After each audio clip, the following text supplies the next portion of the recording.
എന്റെ അടുത്ത് നിന്ന് ഒതുങ്ങി പോവാൻ പറ്റില്ല ചാരു. നീ എവിടെ പോയാലും മുന്നിൽ ഞാനുണ്ടാവും.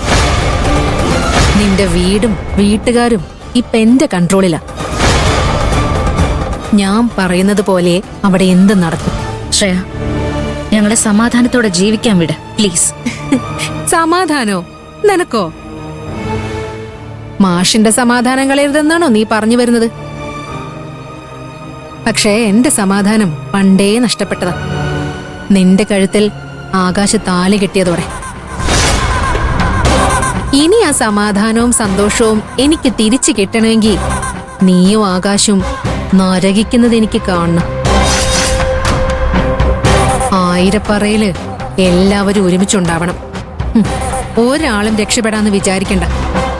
ഞാൻ ഇവിടെ ഉള്ളിടത്തോളം കാലം നിന്റെ ഒരു സ്വപ്നവും നടക്കാൻ പോകുന്നില്ല. അമ്മായി അരവിന്ദേട്ടൻ ഇപ്പൊ നിന്നെ വിശ്വസിക്കുന്നുണ്ടാവും. ആ വിശ്വാസം എന്നും ഉണ്ടാവുന്ന നീ വിചാരിക്കണ്ട.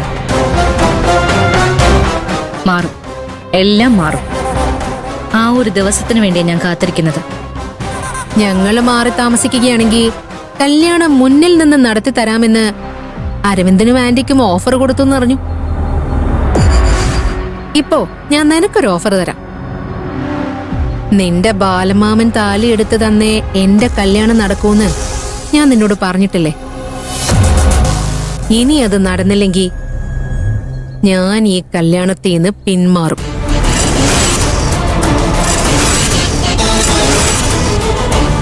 കല്യാണത്തിൽ നിന്ന് മാത്രമല്ല, നിങ്ങളുടെ എല്ലാവരുടെയും ജീവിതത്തിൽ നിന്ന് തന്നെ ഞാൻ പോയി തരാം. നിന്റെ മാമനെ കൊണ്ട് താലിയെടുത്ത് തരാതിരിക്കാൻ നിന്നെ കൊണ്ടാവുന്നത് നീ അങ്ങ് ചെയ്. ശ്രേയ, ഇത് ഓഫറല്ല, ഞാൻ തീരുമാനിച്ചു വച്ചിരിക്കുന്ന കാര്യം. ബാലമാമൻ താലിയെടുത്ത് തരില്ല എന്ന് മാത്രമല്ല, ഈ കല്യാണം നടക്കാനും പോകുന്നില്ല madam Shreya. Best of luck.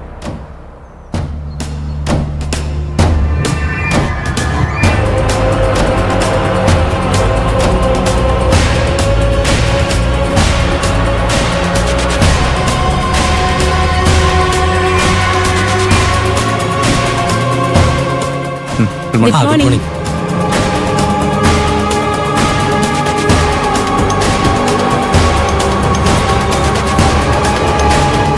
Good morning, madam.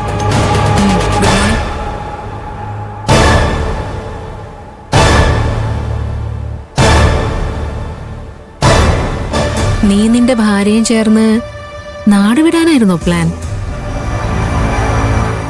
അതും എന്നെ പേടിച്ച്? കാര്യങ്ങൾ ഞാൻ തീരുമാനിക്കുന്നത് പോലെ നിന്റെ വീട്ടിൽ നടക്കൂ. അത് നിനക്കിപ്പോ മനസ്സിലായി കാണുമല്ലോ.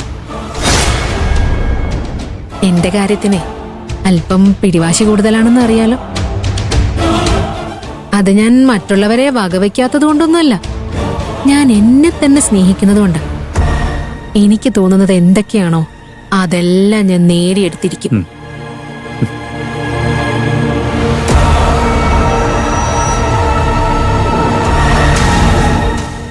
പണിയെടുക്കടാ.